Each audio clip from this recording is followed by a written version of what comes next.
সৃষ্টি যত সবার মাঝে সুখের হাওয়া বয়ে যাক, সৃষ্টি যত সবার মাঝে সুখের হাওয়া বয়ে যাক। শোনো মানুষ ডাকছে তোমায় রমজানুল মোবারক, শোনো মানুষ ডাকছে তোমায় রমজানুল মোবারক। সেহেরিতে জাগার মাঝে মুমিনে যে পায় কি শান্তি, তারাবিতে দূর করে দেয় সকল বিভেদ ভ্রান্তি। সেহেরিতে জাগার মাঝে মুমিনে যে পায় কি শান্তি, তারাবিতে দূর করে দেয় সকল বিভেদ ভ্রান্তি।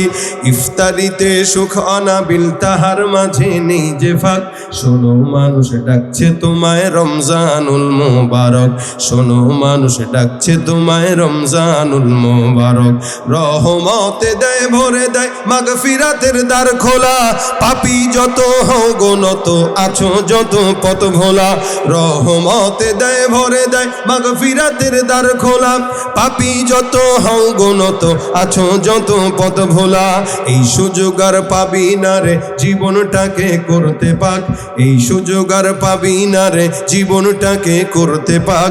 শোনো মানুষ ডাকছে তোমায় রমজানুল মোবারক, শোনো মানুষ ডাকছে তোমায় রমজানুল মোবারক। বছর বছর এই যে সুযোগ আসে যে বারে বারে, গুনাহ রাশি মাফ করাতে ডাক দিয়ে যায় তোর দ্বারে। বছর বছর এই যে সুযোগ আসে যে বারে বারে, গুনাহ রাশি মাফ করাতে ডাক দিয়ে যায় তোর দ্বারে। এই সুযোগ আর পাবি না রে জীবনটাকে করতে পাক, শোনো মানুষ ডাকছে তোমায় রমজানুল মোবারক। সৃষ্টি যত সবার মাঝে সুখের হাওয়া বয়ে যাক, সৃষ্টি যত সবার মাঝে সুখের হাওয়া বয়ে যাক। শোনো মানুষ ডাকছে তোমায় রমজানুল মোবারক, শোনো মানুষ ডাকছে তোমায় রমজানুল মোবারক, শোনো মানুষ ডাকছে তোমায় রমজানুল মোবারক। আরবের মেহমানদারি আর বাংলাদেশের মেহমানদারি, কোথায় দোকানপাট খুলে দিয়ে চলে যাচ্ছে, এটা প্রত্যেকটা জায়গায়, বিশ্বের বহির্বিশ্বের সব জায়গাতেই রমজান আসলে মানুষ মানুষকে সহযোগিতা করে। শুধুমাত্র বাংলাদেশ, যেখানে রমজান আসলে চিনির দাম, ছোলার দাম, তেলের দাম, বেগুনের দাম, আলুর দাম আকাশচুম্বী আগুনের মতো হয়ে যায়। এজন্য আপনারা আপনাদের জায়গায় যারা ব্যবসায়ী, আপনি নিয়ত করবেন অন্য 10 জনের মতো আমি চোর হব না, আমি রোজাদারদের জন্য মিনিমাম 10 টাকা অন্য জায়গা থেকে কমায় দিব। এতে দেখবেন বরকত হবে, সওয়াবও হবে ইনশাআল্লাহ। এটা তাকওয়ার মাস, নিজে মুত্তাকি হন, অন্যকে মুত্তাকি বানান। আল্লাহ পাক রব্বুল আলামিন তাকওয়ার সবক দিলেন। কেন? রমজানের সঙ্গে তাকওয়ার সম্পর্ক আছে। বিশাল বড় একটা মোটা মানুষ, যে খাইলেও বোঝা যায় না, না খাইলেও বোঝা যায় না, পেট অনেক বড়। এই মোটা মানুষটা রমজানে সারা দিন না খেয়ে থাকলেও কিন্তু বোঝার উপায় নাই যে সে খায় নাই। দেখলেই মনে হবে খায় আসছে, কারণ পেট বড়। না খাইলেও বোঝার উপায় নাই, খাইলেও বোঝার উপায় নাই। আমাদের মতো চিকন যারা একটু খাইলে টেলে পেটটা একটু বাড়ে, না খাইলে তো আরো শুকাই। কিন্তু মোটা মানুষদের হালত কি? আর এই মোটা মানুষটা যদি চিন্তা করে আমি তো খাইলেও বোঝা যায় না, না খাইলেও বোঝা যায় না, তো একটা কাজ করি, ওই ভিতরে বসে বসে মোটামুটি ভালো মতো খেয়ে তারপরে সবাই বলবো আমি রোজাদার। কোনোদিন কি কেউ এরকম করেছে? না।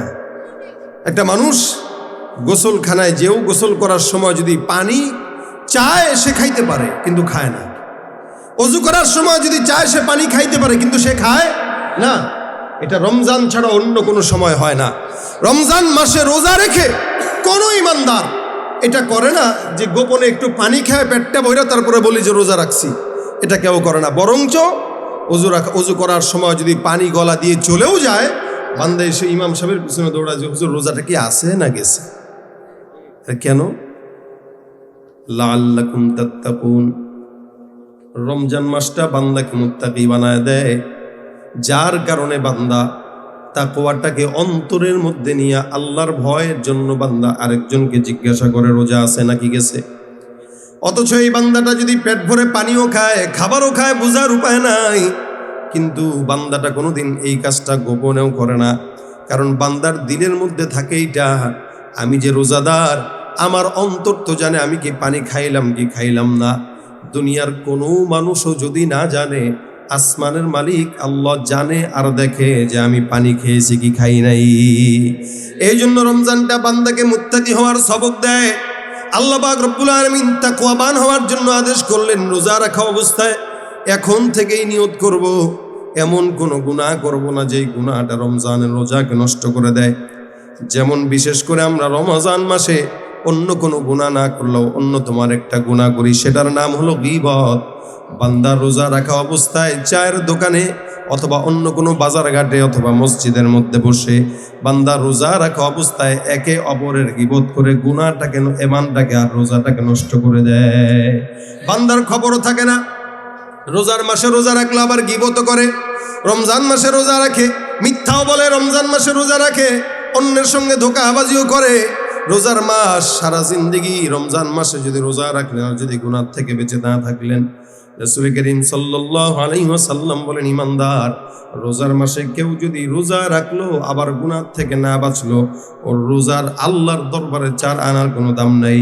ওই ব্যক্তিটা শুধুমাত্র এতটুকু পার্থক্য, আল্লাহর কাছে সমস্ত গুনাহ করার পরেও ওই বান্দাটা না খায় আছে, রোজা রাখার নাম ধরে আল্লাহর দরবারে সে দেখাইতেছে যে আমি রোজা রাখছি। বান্দার এই সারাদিন না খাওয়াটা আল্লাহর দরবারে 4 আনার কোনো দাম নাই। এই কারণে ইমানদার রোজা রাখা অবস্থায় এমন কোনো গুনাহ করবেন না যে এই ইবাদতটা নষ্ট হয়ে যায়। রাসূল সাল্লাল্লাহু আলাইহি ওয়াসাল্লামের জামানায় 2 জন মহিলার ঘটনা বর্ণনা করে হাদিস শরীফে ঘটনা উল্লেখ আছে। 2 জন মহিলা রোজার মাসে রোজা রাখা অবস্থায় হঠাৎ করে পানির পিপাসা লাগলো। এই 2 জন মহিলা রোজা রাখা অবস্থায় পানির পিপাসায় কাতরাইতে কাতরাইতে জমিনের মধ্যে বেহুশ হয়ে পড়ে গেল। আল্লাহর বান্দি এই 2 জন রোজা রাখা অবস্থায় যখন পানির পিপাসা লাগলো, নবী করিম সাল্লাল্লাহু আলাইহি ওয়াসাল্লামের কাছে একজন খবর নিয়ে আসেন, ইয়া রাসূলুল্লাহ, এই যে 2 জন মহিলা রোজা রাখা অবস্থায় হঠাৎ করে তাদের পানির পিপাসা লাগলো, পয়গম্বর কি করব? এদের হালত তো এমন যে এরা পানি না পান করলে এখনই ইন্তেকাল করবে। রাসূল সাল্লাল্লাহু আলাইহি ওয়াসাল্লাম বলেন, নিশ্চয়ই এরা মনে হয় রোজা রাখা অবস্থায় এরা মনে হয় গোশত খেয়েছে। রাসূল করিম সাল্লাল্লাহু আলাইহি ওয়াসাল্লাম বলেন, এরা গোশত খেয়েছে। সাহাবা আজমাইন ডাক দিয়ে বলেন, ইয়া রাসূলুল্লাহ, কেমনে গোশত খাবে? তারা তো রোজাদার। নবী ডাক দিয়ে বলেন, যাও যাও, আমি পয়গম্বরের সামনে তাদেরকে ডাক দিয়ে নিয়ে আসো। আল্লাহ রাসূল সাল্লাল্লাহু আলাইহি ওয়াসাল্লাম আদেশ করার পর সাহাবা আজমাইন সুন্দর করে 2 জন মহিলাকে রাসূলের সামনে উপস্থিত করলেন। নবী করিম ডাক দিয়া বলেন, এই সাহাবা আজমাইনের দল, আমি যেটা বললাম এটাই সত্য। এই 2 জন মহিলা একটু আগেই মনে হয় কোনো কিছুর গোশত খেয়েছে। সাহাবা আজমাইন তাদেরকে জিজ্ঞাসা করলো, তোমরা কি ভোর রাতে সাহারির সময় কোনো গোশত খেয়েছো কিনা? বলে, না না। নবী ডাক দিয়া বলতেছেন, তারা সাহারির সময় খায় নাই, তারা রোজা রাখা অবস্থায় খাইলো।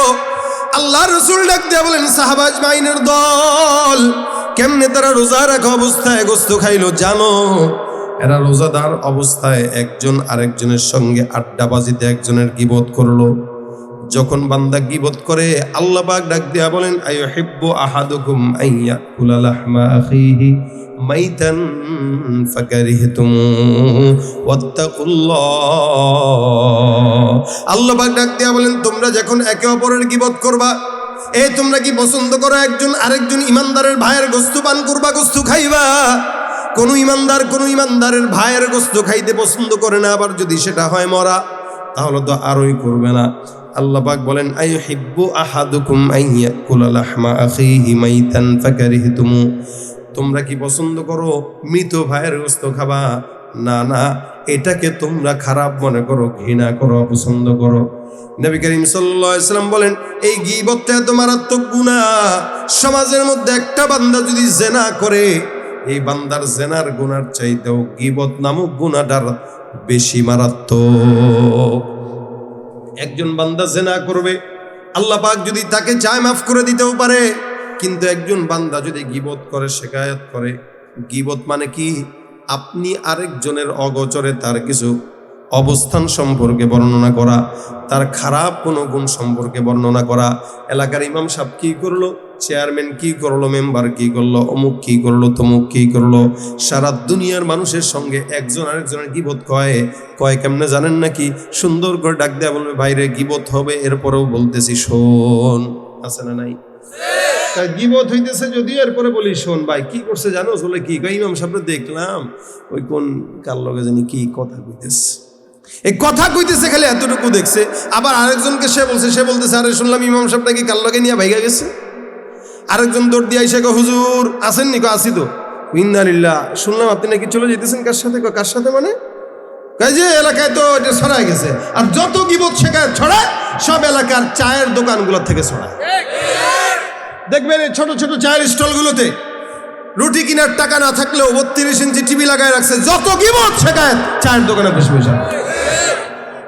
ভাইরা আমার খুব বুঝবেন, গিবত হলো আপনি আরেকজনের অগোচরে তার গুণ বর্ণনা করা, তার দোষ চর্চা করা।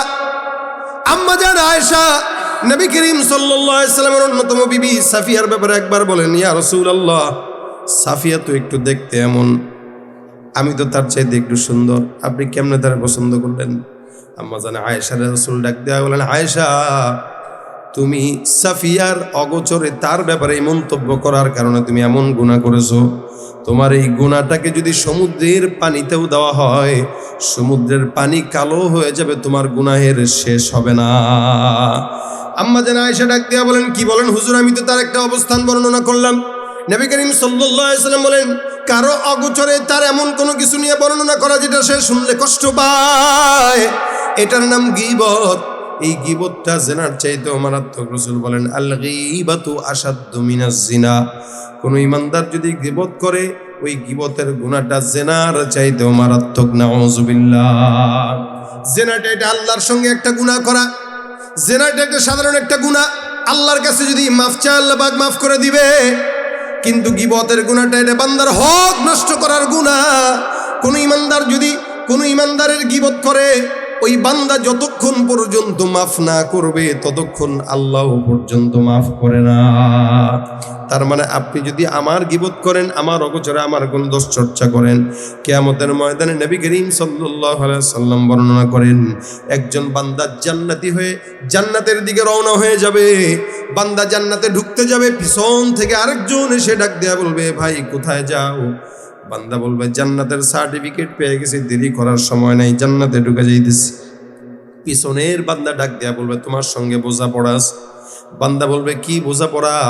বলে, জমিনের মধ্যে আমার গীবত করে মানুষের কাছে আমার সম্মান নষ্ট করলা, আজকে আমি 100 নেকির জন্য জান্নাত পাইলাম না, সুতরাং 100 নেকি আমাকে দিয়া তারপরে তুমি জান্নাতে যাও।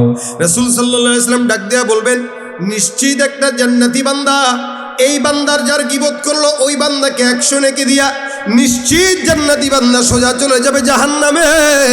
আর নিশ্চিত জাহান্নামী বান্দা ওই বান্দা থেকে 100 নেকি নিয়ে সোজা চলে যাবে জান্নাতে। এটাই হলো গীবতের মারাত্মক অন্যায়। এই জন্য সমাজের মধ্যে একজন একজনের গীবত করবো, শেখায়ত করবো না, কিছু বলেন তো না, গীবত তো করবই না, বরং রোজা রাখা অবস্থায় আরো করা যাবে না। সাহাবা আজমাইন যখন ওই দুইজন মহিলাকে নিয়ে আসলো, নবী করিম সাল্লাল্লাহু আলাইহি ওয়াসাল্লাম ডাক দিয়ে বলেন, মহিলারা, তোমরা একে অপরের বিরুদ্ধে যখন বসছো তখন একজন একজনের সঙ্গে কথা বলছো বিরুদ্ধে। মহিলাদের এটাই স্বভাব বেশি, একসঙ্গে বসলে মা বোনেরা খালি দেবরের গীবত করে, স্বামীর গীবত করে, শ্বশুর বাড়ির মানুষের গীবত করে, বোনের গীবত করে, অমুকের গীবত তমুকের গীবত। এই জন্য আল্লাহ পাক ডাক দেয়া বলেন, ইয়া আইয়ুহাল্লাযীনা আমানু লা ইয়াসখার কওমুম মিন কওমিন আসা আইয়াকুনু খায়রাম মিনহুম ওয়ালা নিসাউম মিন নিসাইন আসা আইয়াকুননা খায়রাম মিনহুম। আল্লাহ পাক পুরুষদেরকে ডাক দেয়া বলে, পুরুষের দল, তোমরা তোমাদের গর্ব করবা না তোমাদের দল নিয়া, তোমাদের গর্ব করবা না তোমরা তোমাদের সমাজ নিয়া, তোমরা গর্ব করবা না তোমাদের বংশ নিয়া। কারণ এমনও তো হতে পারে যেই বংশে তোমরা ছোট চোখে যেই বংশকে দেখতেছো, এই বংশটা আল্লাহর দরবারে দামি হতে পারে। মহিলাদেরকে আল্লাহ পাক বলেন,